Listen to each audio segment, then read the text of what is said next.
President Trump also announced a new trade deal with the UK. All that Britain demands in return is that we keep these two. No! No! I refuse! I'm sick of it!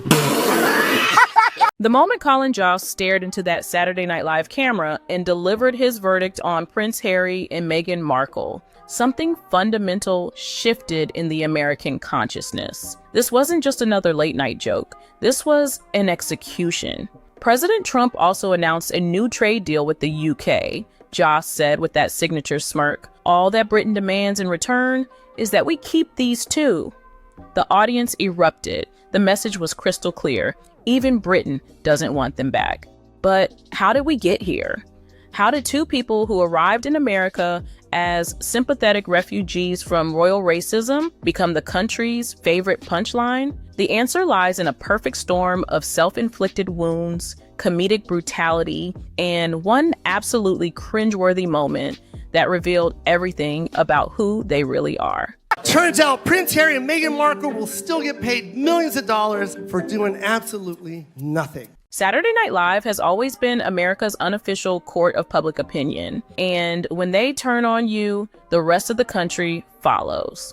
Colin Jost's 2025 trade deal joke wasn't his first shot at the Sussexes. The show has been building this narrative for years, with previous jokes calling Harry an unemployed dude who still lives with his grandma and turning every Sussex announcement into comedy gold. The genius of SNL's approach is how they've consistently attacked the couple's core contradiction. When news broke about a Suits spinoff potentially featuring Meghan's character, the show was ready with another devastating punchline about the storyline focusing on balancing her legal career while also caring for an unemployed immigrant. The laughter was merciless because the joke contained an uncomfortable truth about their actual situation. What makes these SNL moments so damaging is their timing. If you came up with the picture of an annoying, insufferable white woman, it would be Meghan Markle, even though she's not white. Yeah, they were very worried about their safety, which I get that aspect of things after 6 episodes. I wanted to attack them. Jost's recent joke came just as Prince Harry made explosive claims to the BBC about wanting reconciliation with his family, making the comedy feel like a direct response to their latest attempt to stay relevant. When America's most influential comedy show treats your personal drama as material for throwaway jokes, your cultural stock has officially crashed. Once SNL opened the floodgates, every late-night host in America wanted their piece of the Sussex comedy pie. The attacks came from every angle, but they all hit the same target: the couple's perceived hypocrisy and entitlement. Joe Coy delivered perhaps the most brutal assessment at the Golden Globes, telling a room full of Hollywood's elite that Prince Harry and Meghan Markle will still get paid millions of dollars for doing absolutely nothing. In a room where people actually work for their money, that joke landed like a sledgehammer. It crystallized what many in the industry were thinking but hadn't said out loud.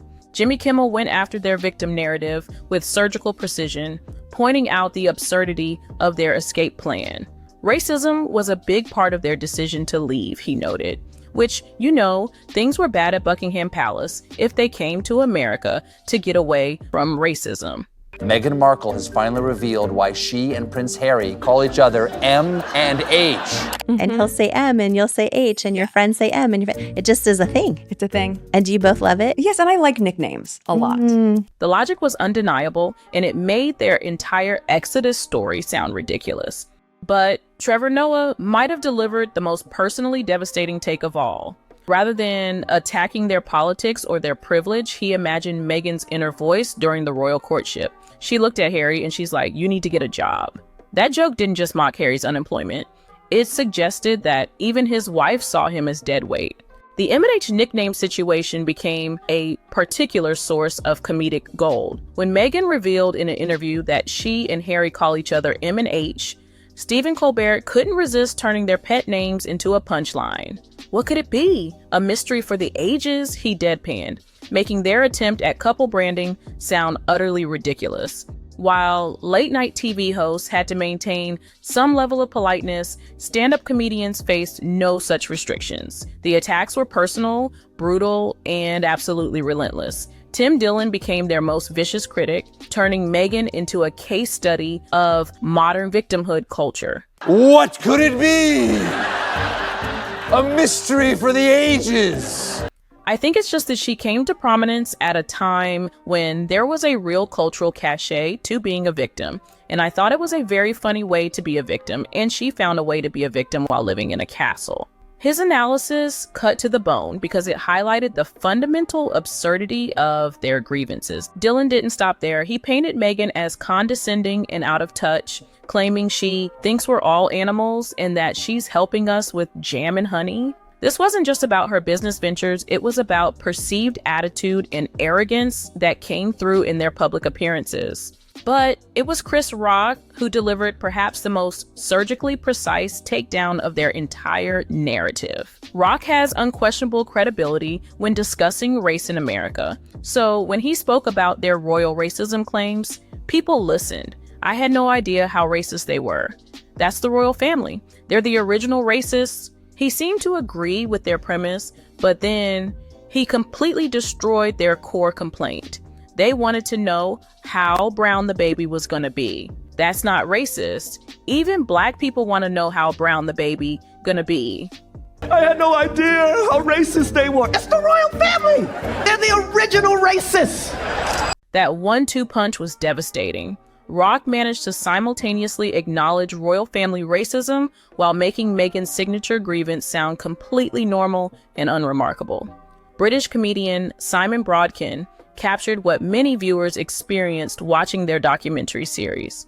Before I watched it, I was not a fan of theirs, but now I've actually heard their side of the story. I hate them. He represented the journey many people took from curiosity to active dislike after hearing their explanations. Brodkin was particularly annoyed by their corporate-style nicknames, saying they start calling each other H and M, and I just thought, oh, do F off. Even their attempts at intimacy came across as calculated and inauthentic.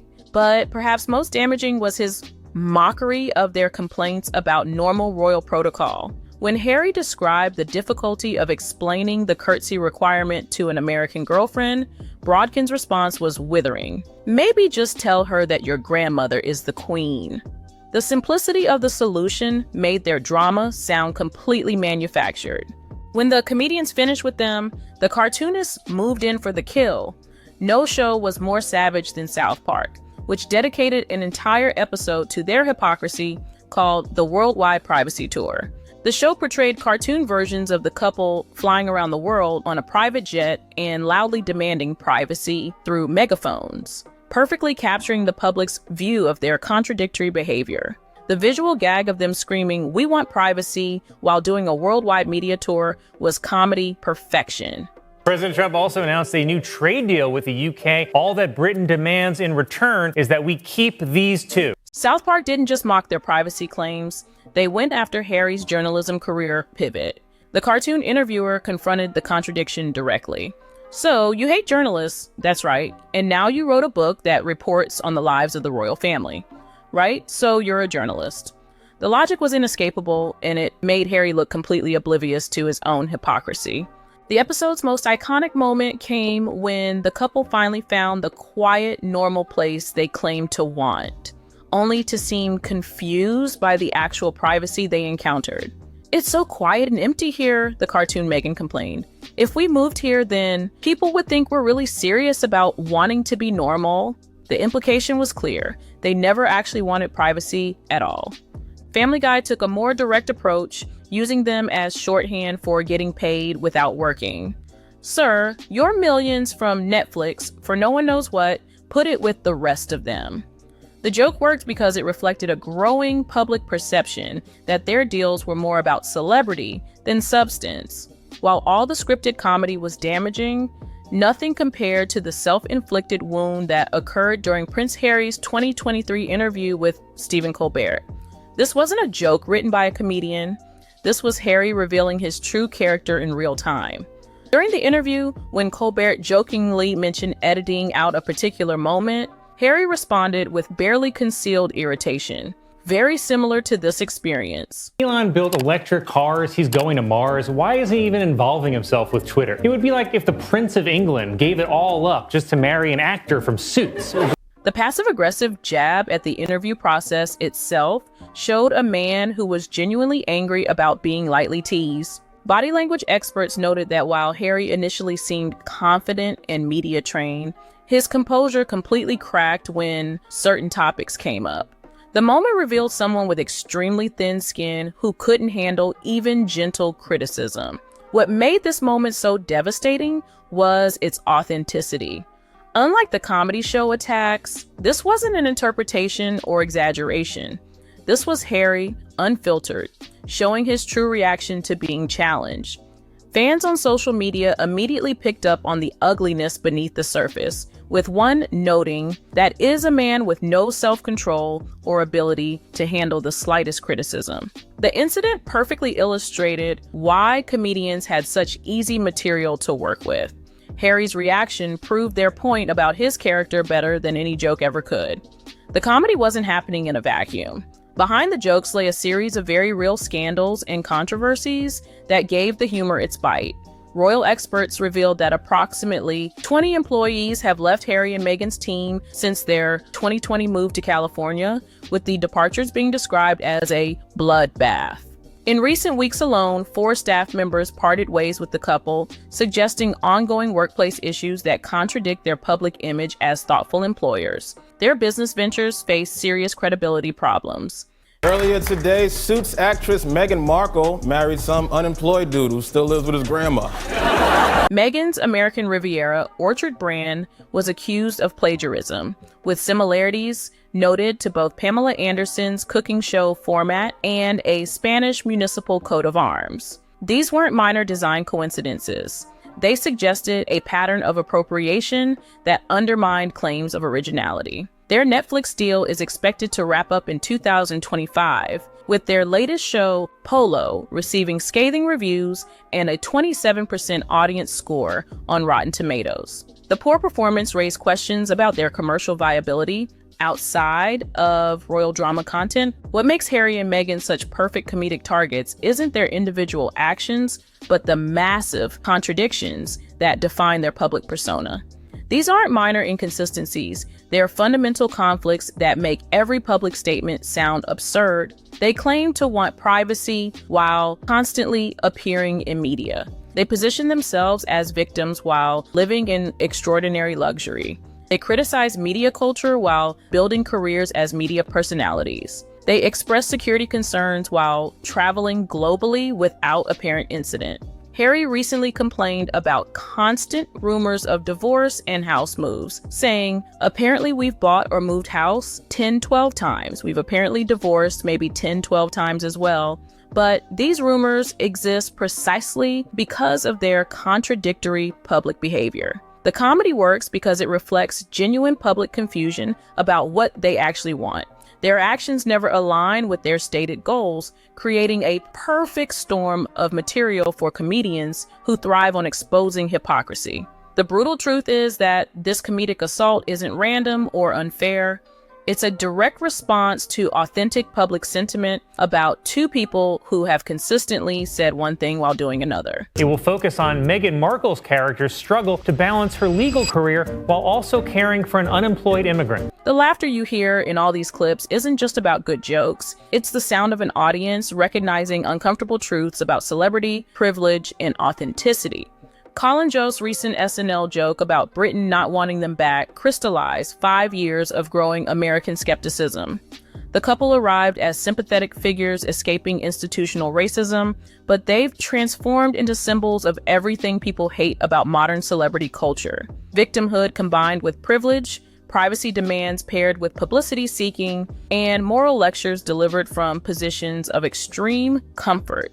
The question now isn't whether they can recover from this comedic onslaught. The question is whether they understand why it happened in the first place.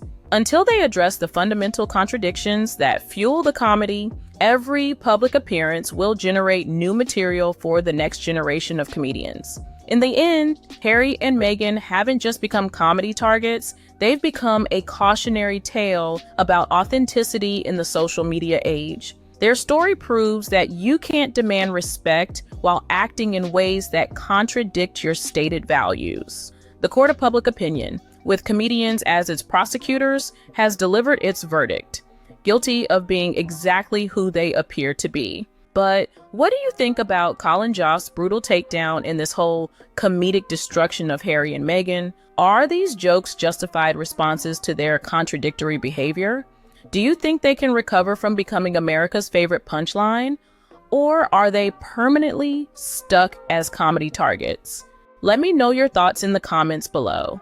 If you found this deep dive into how Harry and Meghan became the ultimate comedy casualties as revealing as it did, make sure to hit that subscribe button for more celebrity scandal breakdowns. Thanks for watching, and I'll see you in the next video.